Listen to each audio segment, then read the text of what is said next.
Saudações a vocês que acompanham este canal, sejam bem-vindos ao PL MMA 119, não vou errar o número agora.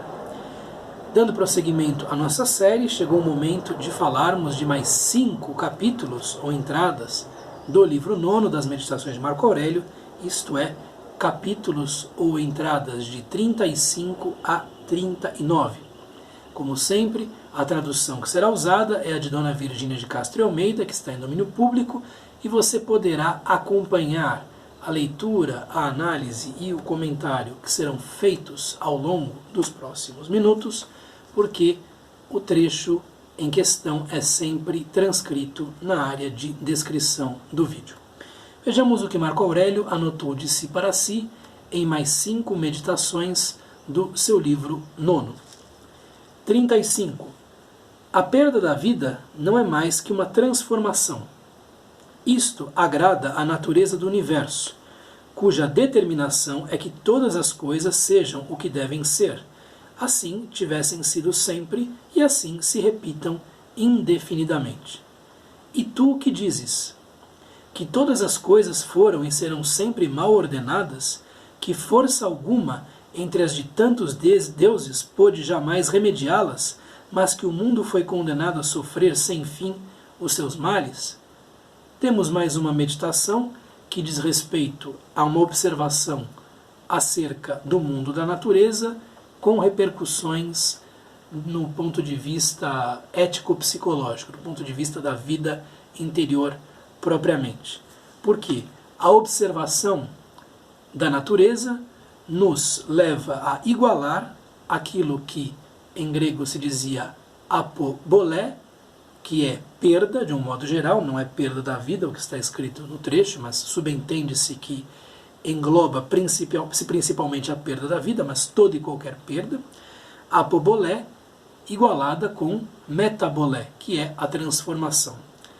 O que na verdade se apresenta como perda de um ponto de vista individual, egóico, se poderia dizer, nada é senão uma transformação.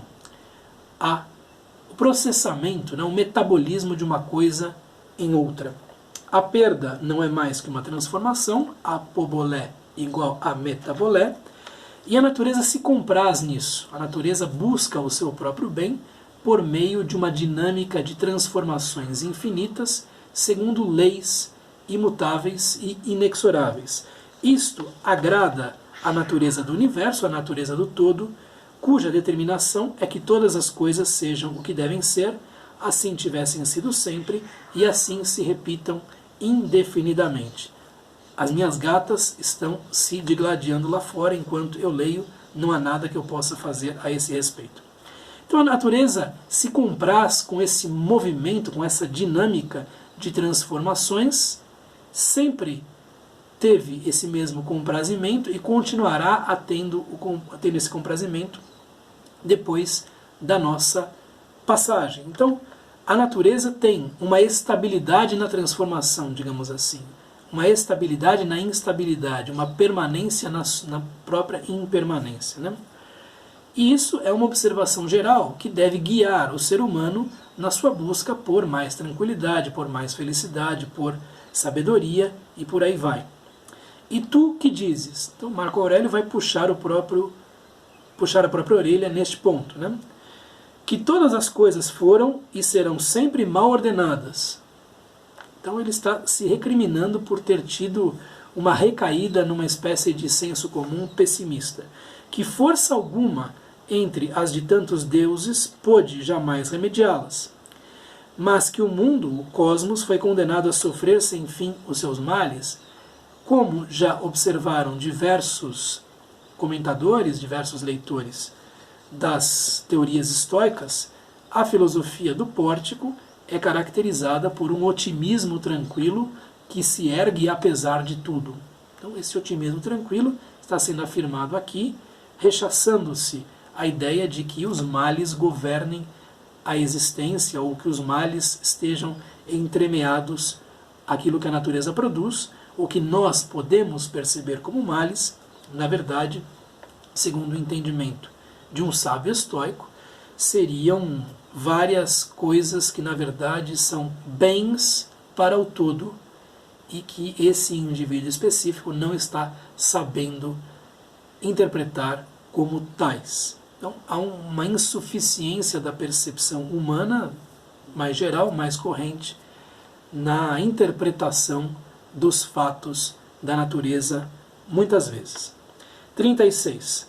A parte corruptível da matéria de que se compõe cada um de nós é água, cinza, ossos, pestilência. Os mármores são calosidades da terra. O ouro e a prata, depósitos. O vestuário, pelos de animais, né? Pelagem animal. A púrpura, sangue, isto é, o sangue de alguns moluscos, né? E assim o resto. E o sopro da vida é coisa do mesmo gênero que passa de um para outro. É uma meditação em que as coisas materiais mais grosseiras são depreciadas para que Marco Aurélio não se envaidecesse com elas, para que Marco Aurélio não as considerasse dignas de apreço, para que Marco Aurélio pudesse lidar com tudo isso naquele escaninho correto, que é o escaninho dos indiferentes. É, portanto, uma daquelas meditações que poderiam ter saído da boca ou da pena do Eclesiastes, né?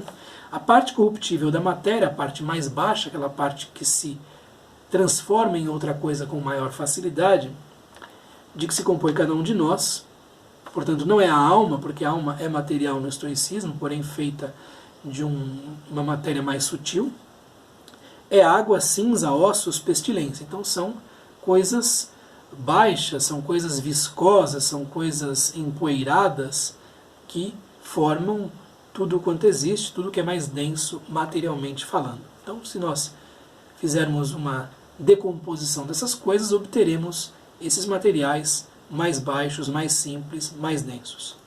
E mesmo coisas muito prezadas são também decomponíveis em elementos menos interessantes, menos valiosos, enfim, mais abundantes, né? Os mármores, por exemplo, são calosidades da terra, são produções da própria terra, né?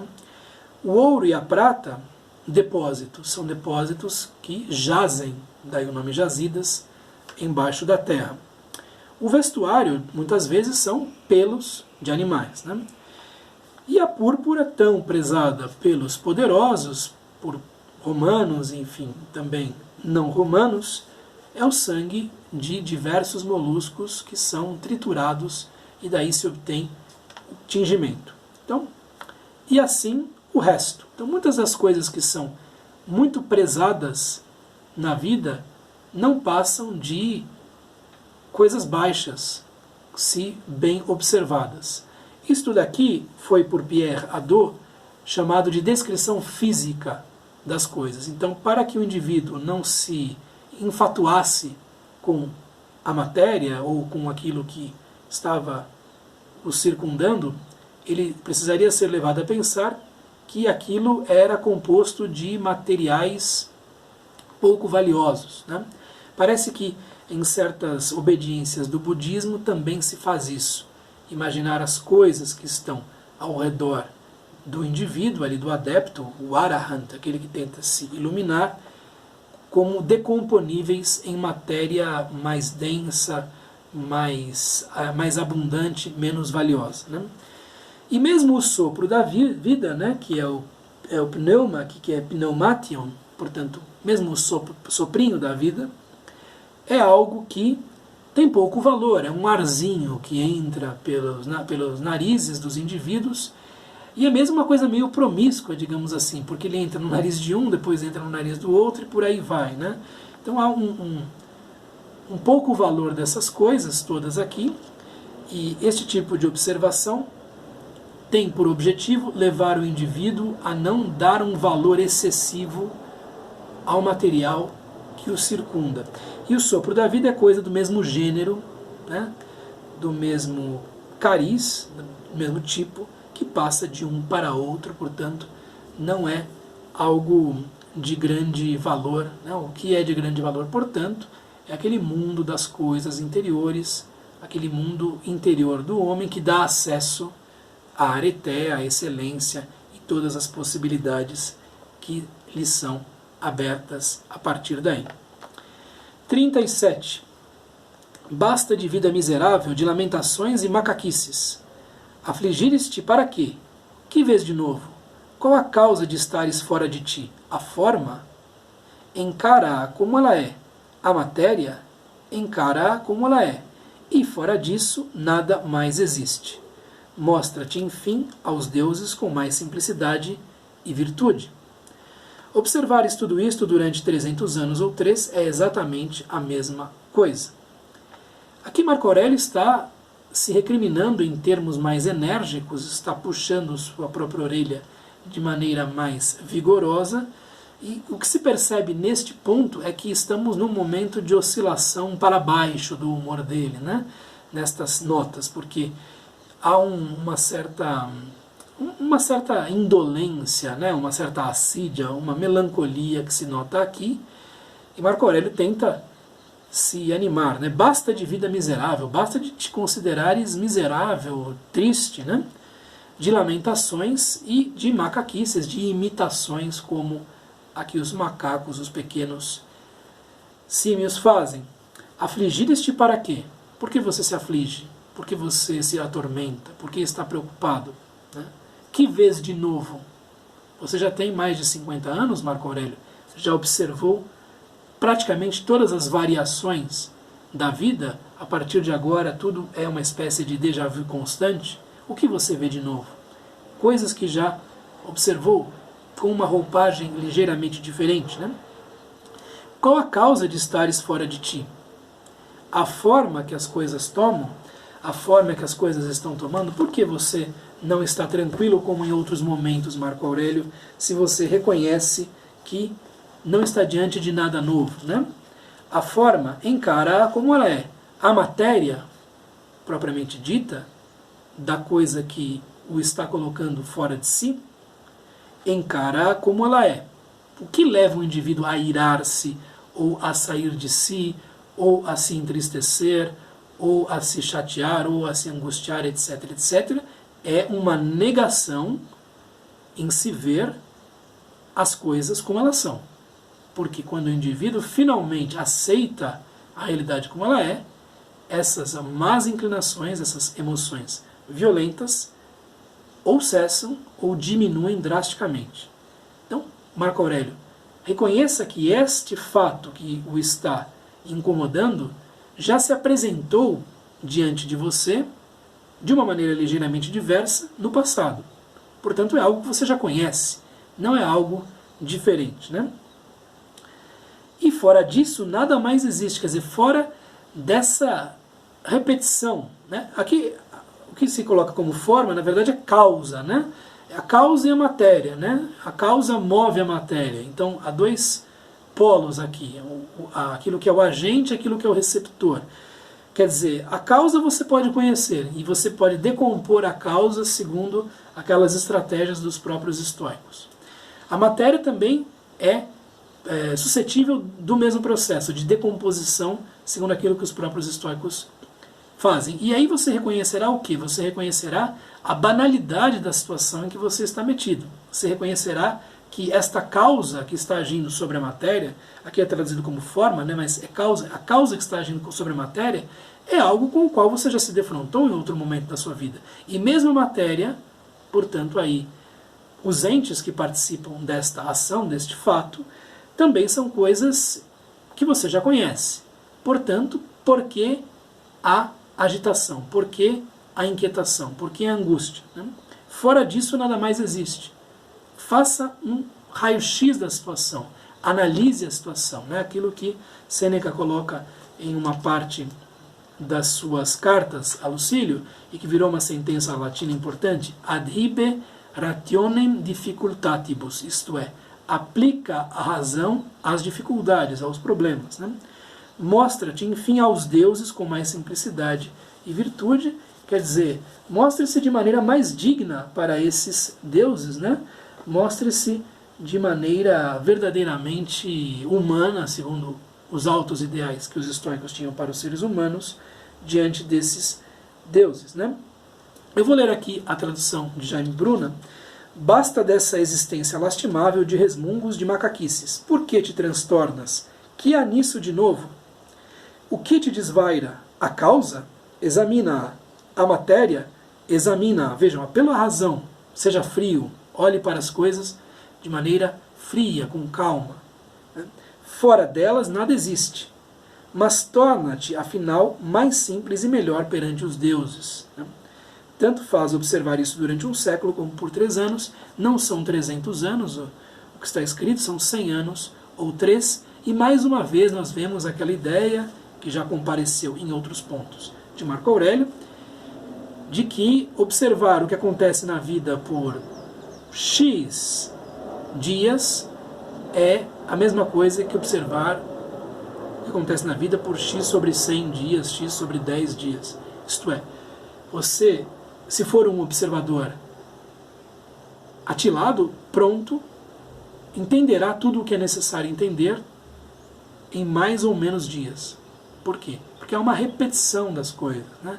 Há uma variação sobre os mesmos temas das coisas, de modo que viver 300 anos, ou viver 3, viver 100 anos, ou viver 10, para quem entende o que está se passando, dá no mesmo. É isso que Marco Aurélio vai colocar aqui para si próprio. 38. Se ele pecou, aí está o mal, mas talvez não pecasse, isto é, se ele agiu mal, se ele incorreu numa hamartia, fica com ele. É mais uma vez aquela ideia. Fulano agiu mal, fulano agiu errado, fulano se comportou pessimamente, isto fica com ele. Não é necessário que o indivíduo tome isso para si, dizendo, não, é uma injustiça contra mim, é terrível, é insuportável, porque aí você abrigou o mal do outro. Deixe lá com esse indivíduo, né? Se pecou, o mal é seu, é da pessoa que pecou. Quiçá não tenha pecado. Talvez não tenha sido um pecado, talvez não tenha sido uma falta, talvez não tenha sido uma falha. Né? Quem é que sabe? Muitas vezes isso é um tanto confuso, né? Nós não temos acesso à consciência das pessoas. Então, se ele agiu mal, se ela agiu mal, fica com essa pessoa. Mas talvez não tenha agido mal. Isso aqui vale para questões obscuras, por assim dizer, né? E 39 temos o seguinte: ou uma única fonte de inteligência de onde tudo vem como a um só corpo, e não deve uma parte apenas queixar-se do que sucede no interesse geral, ou átomos, e tudo é confusão e dispersão. E por que has de inquietar-te? Diz neste caso a tua alma: morreste, estás em decomposição, estás reduzida ao estado bestial, não é senão velhacaria, confundes-te com o rebanho, pastas. Muito bem. Eu confesso uma certa dificuldade para compreender, especialmente este ponto em que a alma de Marco Aurélio conversa consigo mesma, no final da meditação 39. Há algo de obscuro aqui e de interpretação um pouco mais dificultosa, mas eu vou tentar, né? Novamente nós vemos aquele dilema, aquela separação entre a providência, o universo providencialmente organizado, segundo leis, segundo mesmo uma espécie de nous ou inteligência, né? Ou os átomos, ou a hipótese dos epicuristas e dos seguidores de Demócrito de que o universo, na verdade, se tinha produzido por um acaso e era, portanto, governado por uma espécie de caos microscópico na figura dos átomos, né? Ou uma única fonte de inteligência de onde tudo vem como a um só corpo, ou a hipótese que era mais cara aos estoicos, e, portanto, se você se reconhece como parte do todo e reconhece que o todo age no seu próprio interesse, e não deve uma parte apenas queixar-se do que sucede no interesse geral, porque não faz nenhum sentido, o todo trabalha para si, não é para as suas partes, né? Ou então átomos, ou então a hipótese dos epicuristas. E tudo seria uma confusão e uma dispersão, uma grande misturada, né? Jaime Bruna coloca da seguinte maneira este trecho: ou tudo procede como num só corpo, num só soma, né? De uma única fonte inteligente, que contém um nous, e a parte não deve queixar-se do que ocorre para o bem do todo, não faz sentido, é impiedade mesmo, né?